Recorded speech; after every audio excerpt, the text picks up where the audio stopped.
Hoje a gente vai fundo numa das histórias mais impressionantes da Bíblia. É uma trama que envolve legado, uma rivalidade familiar daquelas e, claro, uma promessa divina que mudou o curso de tudo. Vamos nessa? Bem, tudo começa no fim de uma era. E a grande questão é: como é que uma promessa tão importante sobrevive à morte da pessoa que a recebeu? Vamos ver exatamente como essa tocha foi passada de Abraão para a próxima geração. Então, o Abraão, ele não era de deixar as coisas para o acaso, não.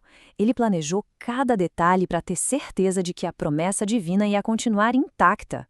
Vamos entender como ele articulou isso. Olha que interessante isso aqui. Abraão dá tudo o que tem para Isaac, mas para os outros filhos ele dá presentes e os manda para longe. Isso pode parecer só favoritismo, mas na verdade foi uma baita estratégia para proteger a linhagem da promessa e evitar futuras disputas pela terra. Ou seja, cada um desses atos finais de Abraão mostra uma coisa: a transferência da promessa para Isaac foi totalmente intencional, foi bem pensada e, no fim, bem sucedida. O plano divino tinha que continuar. Certo, a promessa está segura com Isaac. Tudo resolvido, né? Não tão rápido. A próxima geração já chega com um conflito que começou, acredite se quiser, antes mesmo do nascimento. E a história se repete. Assim como Sara, a Rebeca também era estéril. Isso não é coincidência, é um padrão. A família da promessa não nasce por acaso, ela depende de um milagre, de uma intervenção direta de Deus. E aqui, antes mesmo de alguém nascer, Deus revela um plano que era um verdadeiro choque. O mais velho vai servir ao mais novo. Isso virava de cabeça para baixo toda a cultura da época, que colocava o primogênito num pedestal. E aí estão eles. De um lado, Esaú, o caçador, o homem do campo. Do outro, Jacó, mais quieto, mais caseiro. Duas personalidades totalmente opostas que já deixavam claro que vinha conflito pela frente. E essa tensão toda nos leva ao clímax do capítulo. Um momento em que a fome, uma necessidade física e imediata, bate de frente com uma escolha que tem um peso eterno.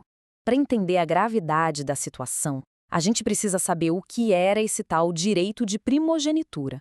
Não era só sobre dinheiro ou status, não. Envolvia a liderança da família e, o mais crucial, a responsabilidade de carregar a promessa espiritual de Deus. A reação do Esaú é chocante. Eu tô quase morrendo, para que me serve isso agora? Ele troca uma herança eterna por um prato de comida. Isso mostra que para ele, só o momento presente importava. E o texto bíblico é duro, é direto com Esaú. A palavra usada é desprezou.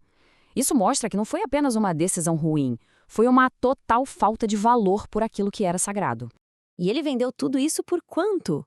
Por uma tigela de ensopado. Sabe, achados arqueológicos até mostram que era possível vender a primogenitura, mas o preço que Esaú aceitou só revela o quão pouco ele valorizava a própria herança. Agora, o foco da história muda um pouco. A gente volta para o Isaac, o herdeiro, para ver como ele vive essa promessa que recebeu ao encarar os seus próprios testes lá em Gênesis 26. E, de novo, o padrão se repete. Assim como o pai, Isaac também enfrenta um período de fome.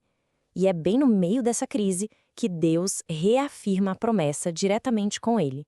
Agora, a fé do Isaac precisava ser tão forte quanto a de Abraão. E esse ciclo dos poços diz muito sobre o caráter do Isaac. Em vez de entrar em confronto, ele cede o poço e simplesmente vai cavar outro. É um tipo de liderança baseada na perseverança e na busca pela paz, sempre confiando que Deus daria a ele o espaço necessário para prosperar. Então, depois de passar por toda essa jornada de promessas, conflitos e poços de água, o que a gente pode aprender com tudo isso? A grande lição, talvez, seja que o plano de Deus avança apesar das nossas falhas. Ele usa pessoas imperfeitas para cumprir uma promessa perfeita. A fé se mostra tanto na oração quanto na paciência. E muitas vezes os caminhos de Deus nos surpreendem e subvertem nossas expectativas. E a pergunta que essa história antiga deixa para a gente hoje é: qual é o nosso direito de primogenitura? Que valores de longo prazo, que heranças importantes a gente corre o risco de trocar por um alívio imediato por um prato de ensopado? Fica aí a reflexão.